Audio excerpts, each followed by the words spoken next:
Welcome. This is the first edition of the Cedar Lake Fishing Club podcast. Just want to welcome you in. My name is Josh. I'll be the host for this podcast.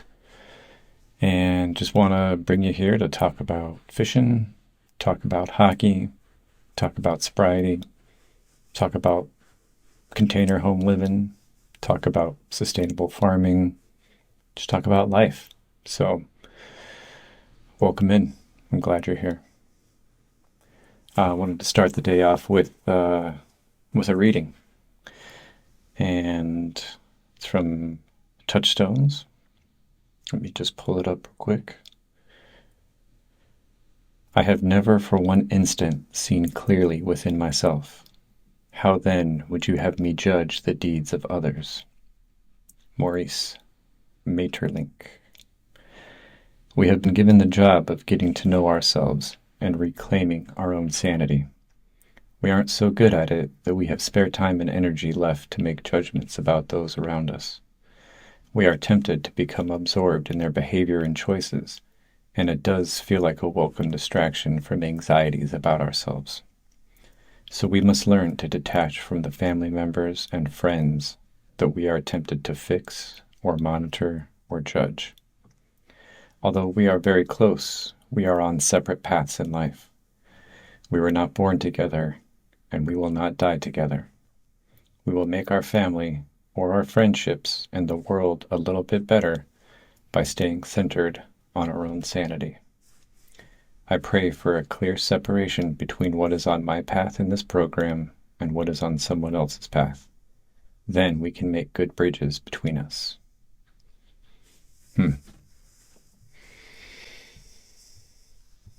The one piece of that really hit me was we don't have spare time or energy to judge others.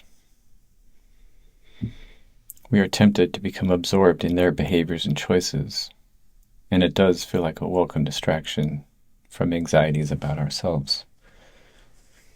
It's a lot easier to sit and talk about somebody else's problems rather than look in the mirror and talk about our own.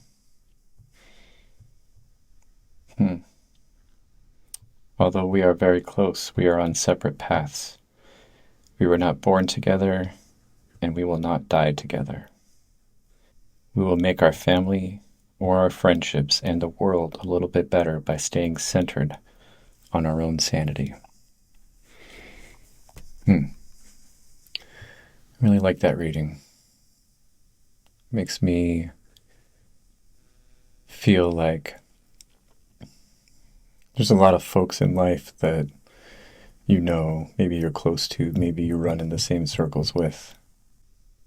It'd be easy to put them down or talk negative about others, but I don't have the time or the energy for that. I need to focus on my own sanity and keep myself from going crazy, which is a hard enough job as it is.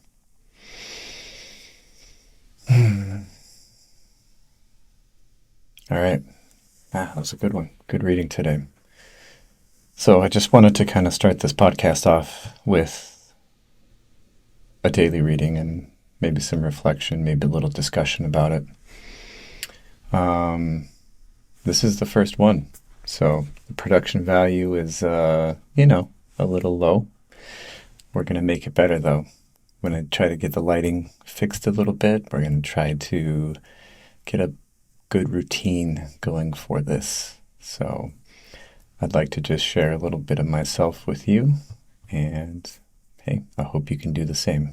So moving on.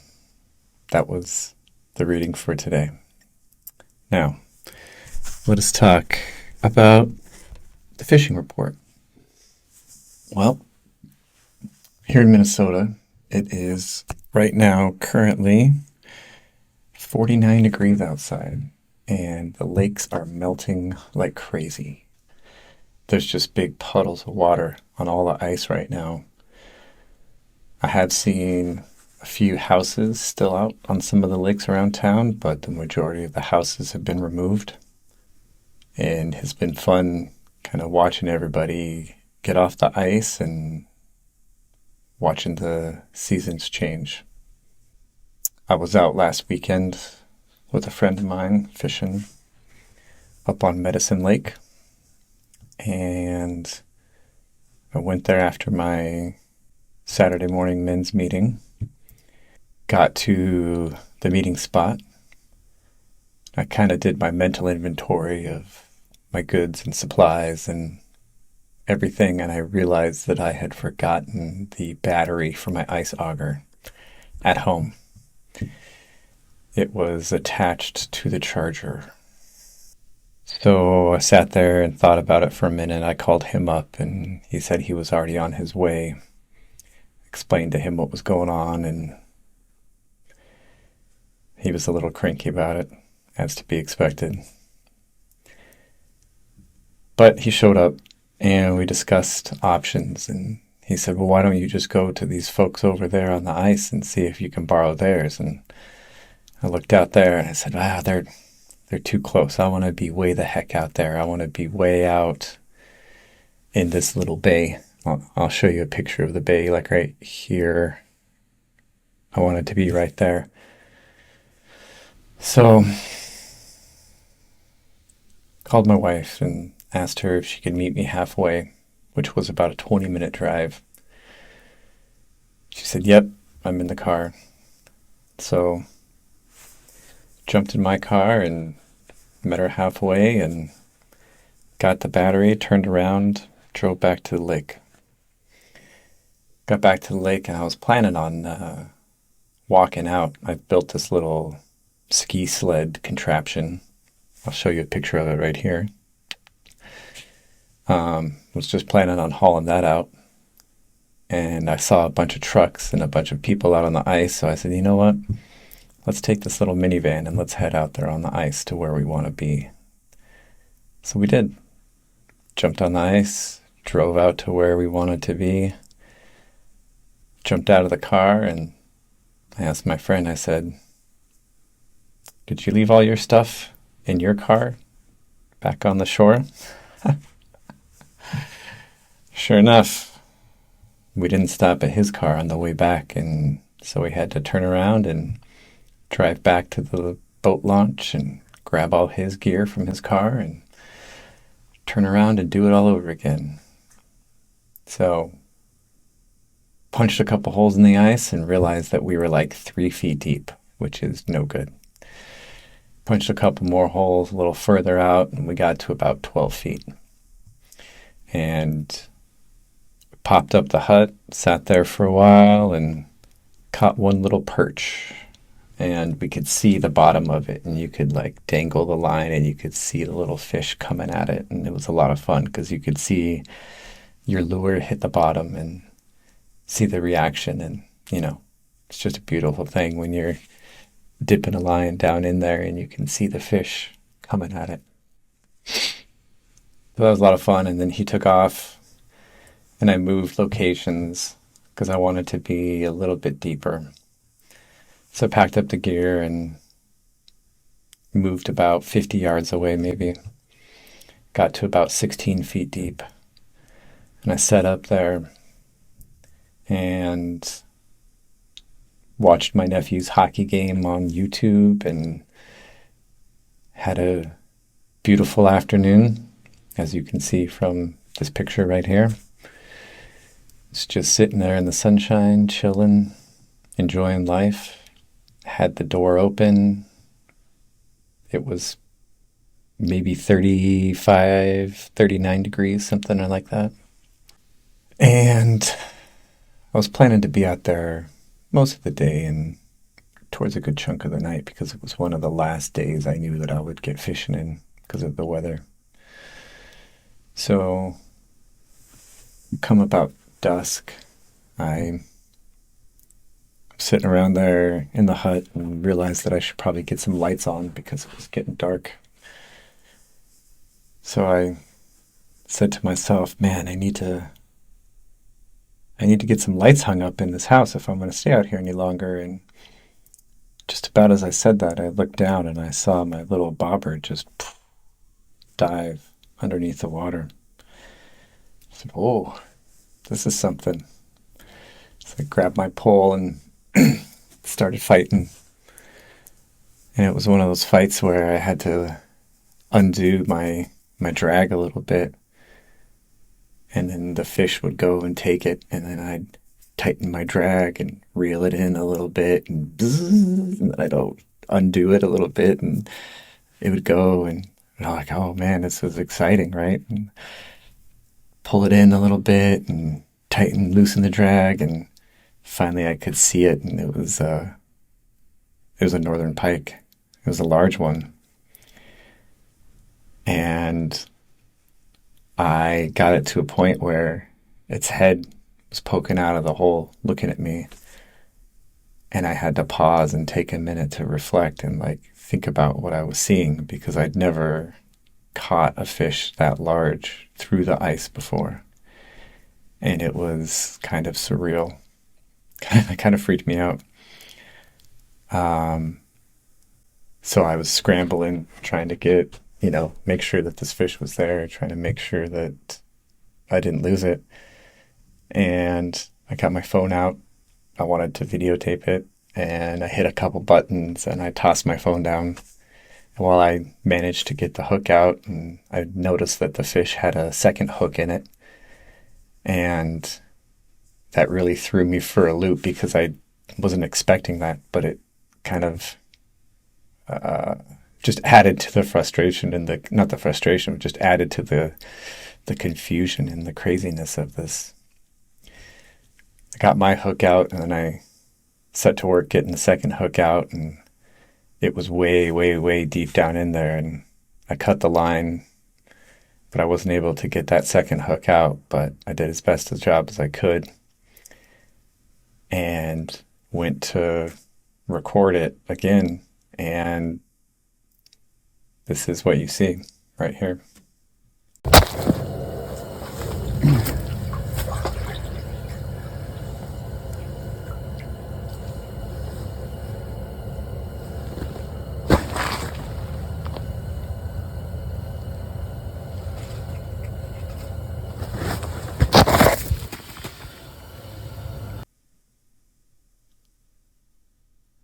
So I hit the wrong button, and I recorded the ceiling, and I recorded the floor for about a minute and a half. And I pulled this pike out, and it was probably about like this big. And I just grabbed it by the head and right behind right behind the mouth, by the neck, grabbed it up, pulled it out, and put it back in the ice. And the ice was probably about 15 inches thick, right? And the fish was bigger than that. And I never got any photographic proof of it. And it is what it is.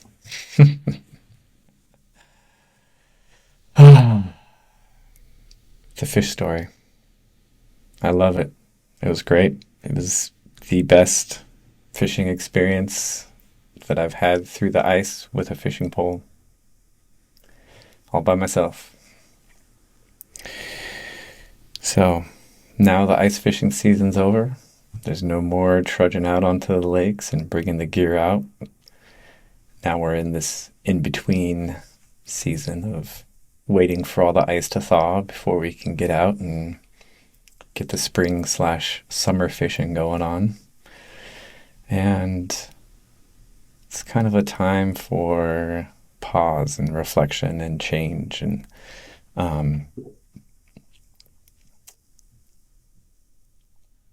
it's a time of sadness a little bit, because I really enjoy ice fishing and I really enjoy being out there in nature.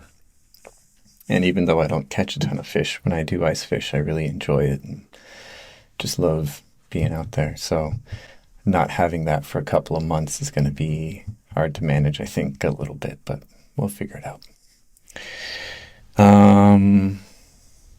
All right. More fishing stories to come. So thanks for listening to this one. Moving on. Hockey talk. Let's talk hockey for a minute. Just had the big Four Nations tournament. That was pretty sweet. Unfortunately, not a lot of it was on TV that I could watch, but I did check up on the internet and keep tabs. I'm a big Blues fan, so it was nice to see Bennington do well. Those couple saves he had in overtime was pretty amazing.